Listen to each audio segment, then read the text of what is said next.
know, we have to be really selective with the games that we decide to make. We want to make sure that it appeals to the broadest audience and also makes a lot of cool elements for pinball. So that kind of eliminates a lot of things. We also sell all over the world. So something that's popular here in America needs to be popular in China and Europe and South America and stuff like that. So we look for big A+ movie franchises, big rock bands, big brands, stuff like that.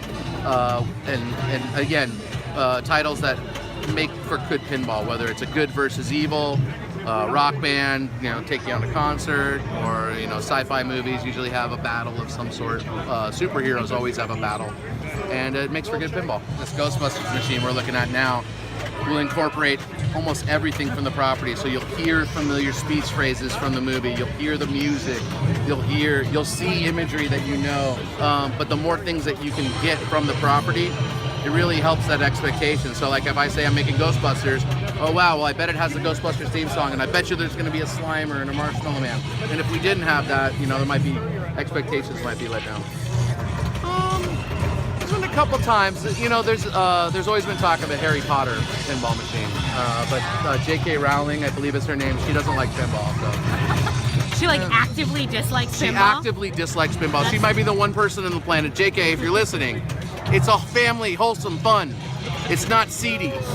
Please, let's do Harry Potter. It really does. You know, pinball's been around since the 30s, and it's seen so many different evolutions. Pinball was actually illegal in some places. In Chicago, where we're from, in New York, and Los Angeles, they banned pinball because people would gamble on it, right? It was illegal gambling, and I think, you know, a lot of times in the UK, and J.K. Rowling understands from the UK, and, you know, she sees it as a bar game, type like that, and I understand that. But, you know, the ebbs and flows, now families are really into pinball. Pinball are in the house more. They're in more family entertainment centers, so it really is family friendly. That we've made? Yeah. I'd have to say Metallica. Yeah? Yeah, Metallica is like the ultimate pinball machine for me. It's got great music, great art, great speech. It plays fun, it plays fast. That's the one I have in my house. Okay, I'll give you a tip.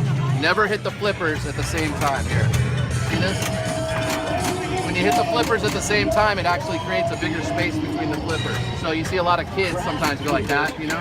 You always want to do one at a time. That's my tip for the day. If you come back tomorrow, we'll have another tip. And so forth. Sounds good.